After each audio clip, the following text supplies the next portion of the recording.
Here are the top stories for today, January 22, 2020. The recent SWS survey revealed a record-high satisfaction rating for President Rodrigo Duterte. Taal remains on alert level 4 despite a drop in sulfur emission. Davao del Norte governor is calling for an investigation on the alleged exploitation of the indigenous people by a religious group. Cebu is on alert following the discovery of a 5-year-old child from China who tested positive for suspected coronavirus strain.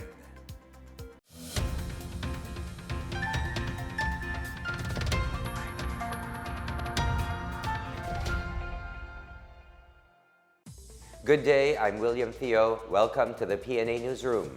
The recent SWS survey revealed a record-high satisfaction rating for President Rodrigo Duterte in the fourth quarter of 2019.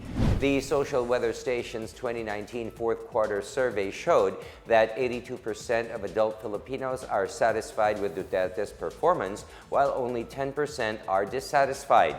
Only 8% could not say whether they are satisfied or not. The poll results also showed the president's new personal record that surpassed the previous plus 68 in June of 2019. The president's satisfaction rating was up in several demographics, including age groups, urban and rural areas, and among men and women. The survey also showed people were concerned with the president's health, with 72% saying that and 61% saying Duterte's health was a public matter. Those who said they were worried about the president's health also gave him a higher satisfaction rating. Worry about the president's health was highest among those polled in Mindanao. The nationwide SWS survey was conducted from December 13 to 16, 2019 among adults at least 18 years of age. The Department of Social Welfare and Development is among top-performing government agencies named in a recent study conducted by survey firm Pulse Asia. The results from the firm's Ulat ng Bayan survey from December 3 to 8, 2019 showed that the agency received an 85% approval rating for its performance. DSW D, along with the Department of Education, were recognized as top performers among all government agencies included in the survey. The agency said the high approval may be attributed to the prompt and compassionate delivery of its social protection programs. The Commission on Elections on Tuesday said registration of overseas voters in the Middle East will continue despite tensions in the region. Comelec spokesperson James Jimenez said they will continue to hold registrations in all Philippine embassies and consulates in the region until they receive orders from the Department of Foreign Affairs. Tensions in the region escalated earlier in January following the death of top Iranian military general Qasem Soleimani in a U.S. drone strike in Baghdad, Iraq. Tehran retaliated by launching missiles that hit 2 air bases in Iraq, which hosts U.S. forces. The DFA earlier raised alert level 4 in Iraq, which means mandatory repatriation. On December 16, 2019, the Comelec resumed the filing period for applicants to become registered overseas voters in connection with the May 2022 elections. The overseas voter registration will run until September 30, 2021. About 3 million pesos donation from NCRPO is underway for the victims of Taal volcano eruption. And a lawmaker is calling for a heightened preventive measures against SARS. More on these from Janice Cabe. The National Capital Region Police Office on Tuesday said it has collected a total of 3 million pesos from the combat pay of its police officers, which will be donated to the victims of Taal volcano's eruption. NCRPO Acting Chief Brigadier General Debol Sina said each NCRPO personnel is encouraged to donate an amount equivalent to 1 day of their combat pay and combat incentive pay, which is at least 100 pesos. Aside from the donation, the NCRPO has also held medical missions and distributed relief goods to the victims of the volcanic eruption. Meanwhile, Senator Amy Marcos on Tuesday urged concerned authorities to implement preventive measures as the country faces increased risk of catching a new strain of the pneumonia-causing virus that is slowly spreading in China. She said heightened preventive measures in the country's international airports and seaports will minimize the risk of spreading the severe acute respiratory syndrome or SARS-like virus, particularly in Manila, Calibo, Cebu, and Davao, which have direct travel links with China. Besides health scans and ports of entry, Marcos said standard operating procedures for a possible quarantine of infected persons should be put in place by the concerned agencies. She also urged authorities to impose strict immigration procedures on Chinese nationals working for Philippine offshore gaming operators. Good news for Filipino nurses who want to work in the United States. Fortich Permanent Immigration Services based in Quezon City announces its vacancies for 1,000 nurses to work in the U.S. for 2020. It says there is a shortage of 11 million nurses in the U.S. and U.S. employers are going overseas, including the Philippines, to hire qualified nurses. For the PNA Newsroom, I'm Janice Cave. Still to come, Taal remains on alert level 4 despite a drop in sulfur emission. And Davao del Norte governor is calling for an investigation on the alleged exploitation of an indigenous people by a religious group. More on these when the PNA Newsroom continues.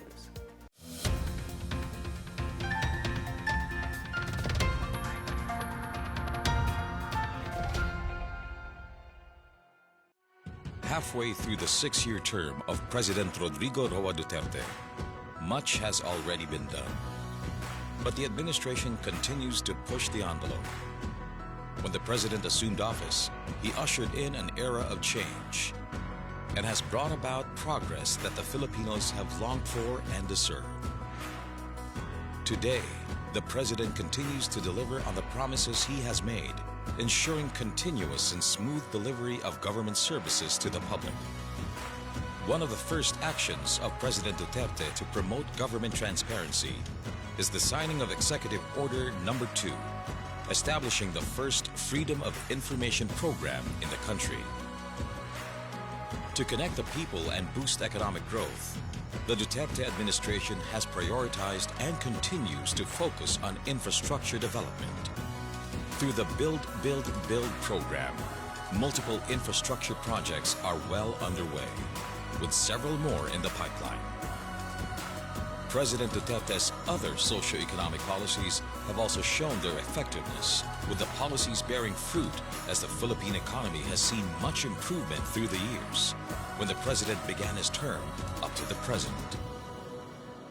Since the government values the health and the lives of all Filipinos, healthcare is among its major priorities.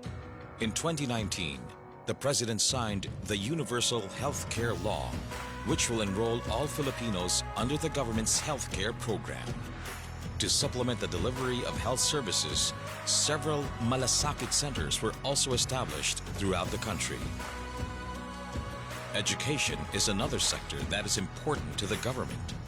President Rodrigo Duterte in 2018 signed the Universal Access to Quality Tertiary Education Act, or the Free Tuition Law.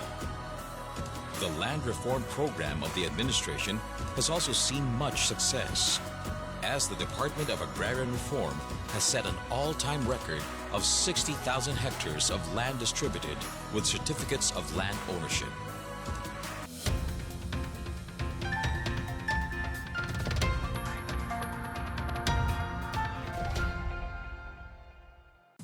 The Philippine Institute of Volcanology and Seismology, or PHIVOLCS, reports fewer sulfur dioxide emissions and volcanic earthquakes in Taal Volcano for the past 24 hours. However, it remains on alert level 4, which means hazardous explosive eruption is possible within hours to days.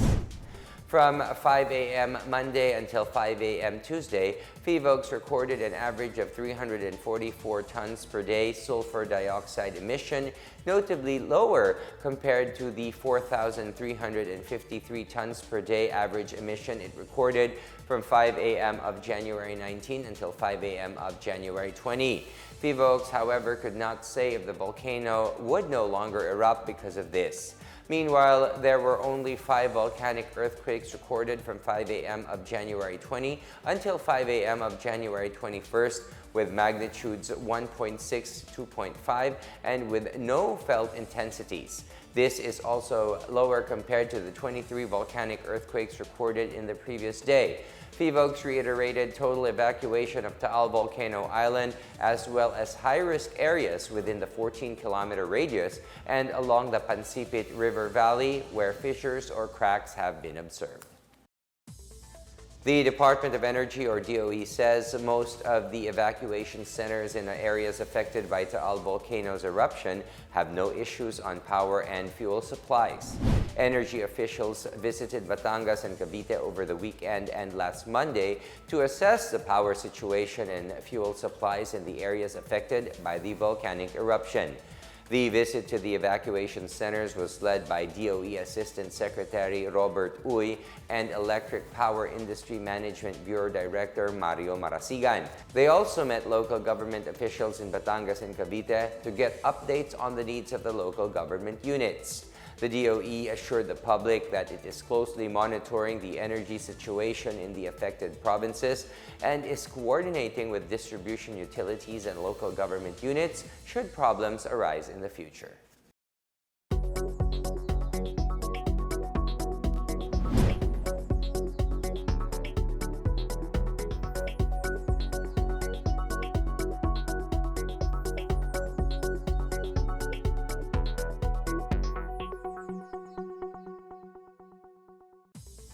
Davao del Norte Governor Edwin Jubahib called on the Commission on Human Rights to investigate the alleged exploitation of the indigenous people by a religious group.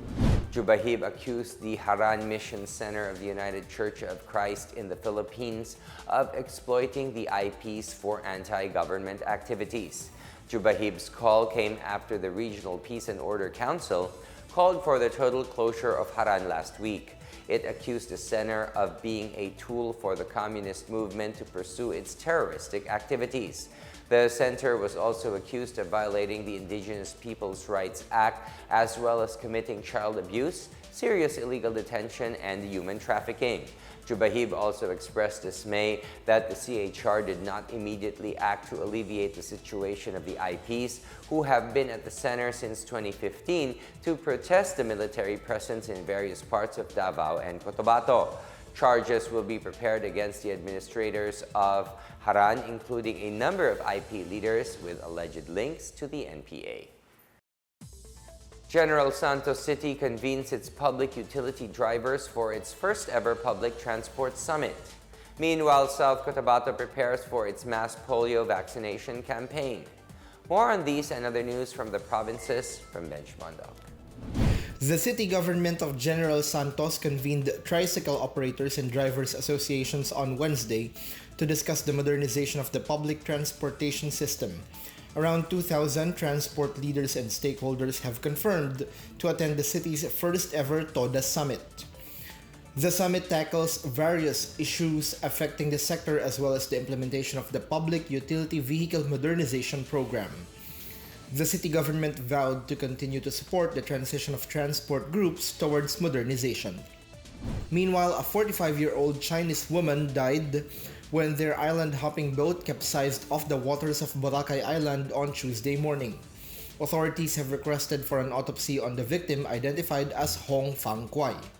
Police said the motorized Banca Jocelyn 1 that carried 21 passengers encountered a mishap at the waters of Sitio Diniwid, Balabag Village. The police report added that some of the passengers were not wearing life jackets. In South Cotabato, the provincial government has deployed around 2,000 health workers for the second round of the Mindanao-wide mass immunization campaign against polio, which formally started on Monday. The South Cotabato Integrated Provincial Health Office said the synchronized oral polio vaccination is currently in high gear in all 199 urban and rural barangays in the province. They are targeting to cover over 110,000 children within the province's 10 towns and Lone City. For the PNA Newsroom, I'm Bench Bondo. Up next, Cebu is on alert following the discovery of a 5-year-old child from China who tested positive for a suspected coronavirus strain.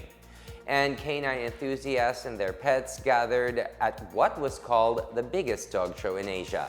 The PNA Newsroom returns after these reminders.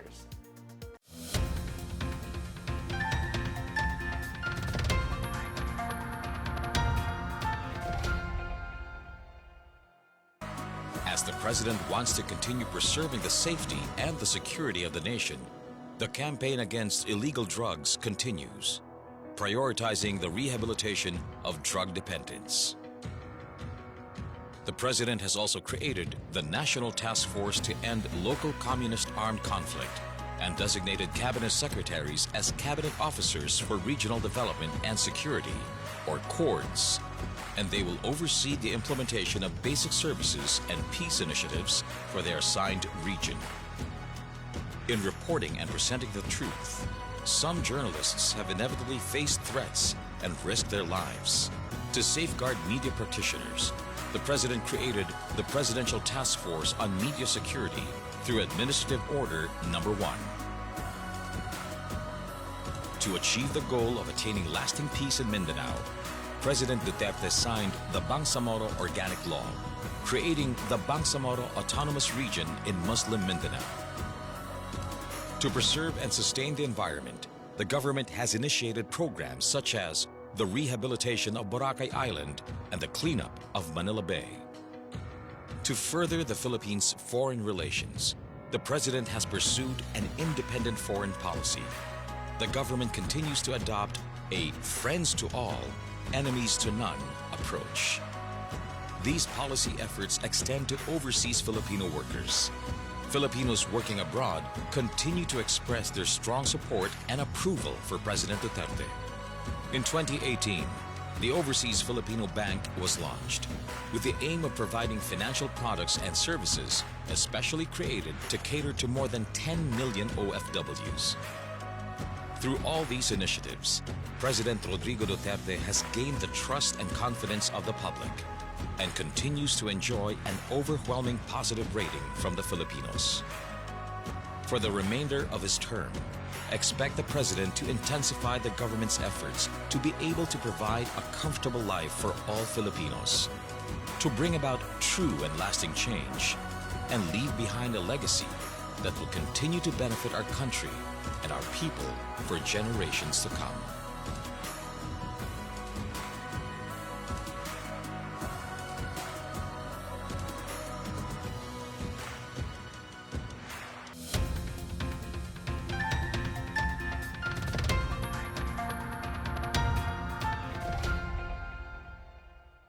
The Department of Health in Cebu are on alert following the discovery of a 5-year-old child from Wuhan City, China, who tested positive for a suspected coronavirus strain.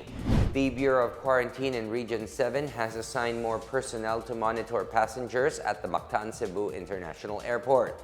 The Vicente Soto Memorial Medical Center is also put on alert as the primary referral hospital, while the Eversley Child Sanitarium in Mandaue City is the alternative referral center. Health Secretary Francisco Duque III confirmed on Monday that the DOH is now investigating the case of the child from China who was tested positive for an undetermined coronavirus. The DOH also monitors 3 persons with flu-like symptoms who arrived from China via Calibo International Airport. An outbreak of pneumonia cases of unknown etiology was reported in a seafood market in Wuhan, China on December 31, 2019. The strain was later determined as a new coronavirus that has not been previously identified in humans. The World Health Organization has called for an emergency meeting on Wednesday on the outbreak of coronavirus in China. The step comes after China reported one more death due to the novel coronavirus that caused cases of pneumonia originating from Wuhan, the capital city of central Hubei province. The WHO said the meeting will ascertain whether the outbreak continues as a health emergency of international concern. The health authorities in Wuhan confirmed that the fourth person died of pneumonia, adding that cases of human-to-human transmission have been confirmed. So far, a total of 224 cases of pneumonia were reported in China, with 217 of them confirmed and 7 remain suspected. The outbreak of the new disease comes at a time when China is about to celebrate the new year on January 25th. Chinese President Xi Jinping called on the health officials to prevent and control the said disease. As the country celebrated the Santo Nino festival on Sunday, around 6,000 people joined the grand parade of the Bambino Festival, Pasig City's own version of honoring the child Jesus. The 19th Bambino Festival is included in the calendar of activities in the Department of Tourism.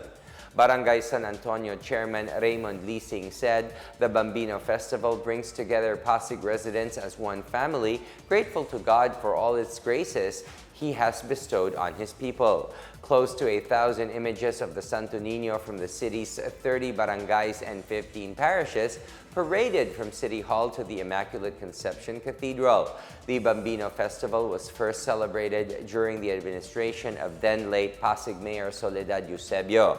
It also highlights the significance of the Blessed Child in the lives of the Pasigueños. Canine enthusiasts from all over the world and their pets gathered in what was called the biggest dog show in Asia. The event was also a venue for dog lovers to learn more about how to care for their pets. Joyce Kudis has the story. While many people treat pets, dogs in particular, as part of their families, there are also those who think of them as mere eye candies on social media. Selena Feldman, a Swiss dog handler, said this must not be the case for dog owners, as these furry and adorable creatures also need special care and attention just as humans do. It's not just something one should have. One should have should be interested in dogs also. The dog wants to do something. He wants to go out and play and move, and it's not a toy. It's a dog. These show dogs and their owners got together at the 10th Philippine Circuit Show 2020 in Araneta Coliseum, Quezon City last January 17, where 8,000 dogs owned by people from 21 countries participated in the show. Philippine Canine Club Incorporated President and Chair Augusto Benedicto Santos III said it is the biggest dog show yet in 57 years. The exclusive showcase has also become an avenue for others who are just looking to get dogs to consider what can best fit their lifestyle. Dog enthusiast William Theo, who keeps a Pembroke Welsh Corgi, said he is fan of it because it just has the perfect size. Then right now we're experiencing extreme popularity of the Pembroke Welsh Corgi, and the Pembroke Welsh Corgi is very popular in the Philippines now. I think this is one of the biggest entries of the Philippine circuit, which is capping it off at around 40 plus entries. June Sunga, a breeder who are among the ones that introduced Alaskan Malamute here, said there are a lot of boxes to tick before going for a particular breed. For instance, he said some dog breeds are not fit for the Philippines because of the country's tropical climate. Well, first off, in the country, I don't think it's really meant for the country because it's quite high maintenance for the country. So I think it's gonna go in a very slow pace, I hope. Only because it's really not made for the Philippines because of the weather restrictions. The 4-day show started on January 16 and ended on January 19. It is an annual event that gathers dog enthusiasts in the country and all over the world. For the PNA Newsroom, I'm Joyce Kudis.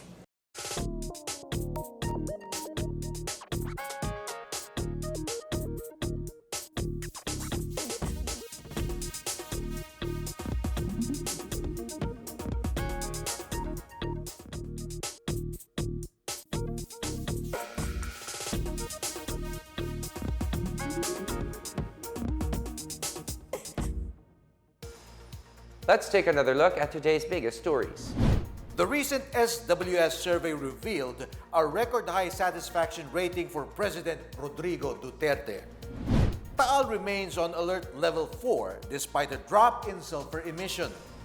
Davao del Norte governor is calling for an investigation on the alleged exploitation of the indigenous people by a religious group.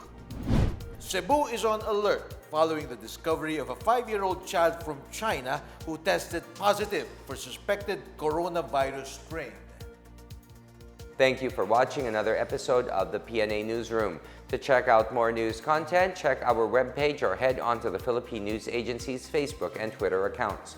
For more stories about the government and how it serves Filipinos, look for these hashtags in all of our social media platforms and websites. We are shown on the pages of the PCOO and its attached agencies. Also, watch us on television on PTV4 and IBC 13. And that's your daily dose of the biggest stories that you need to know. From the PNA Newsroom, I am William Theo. Good day.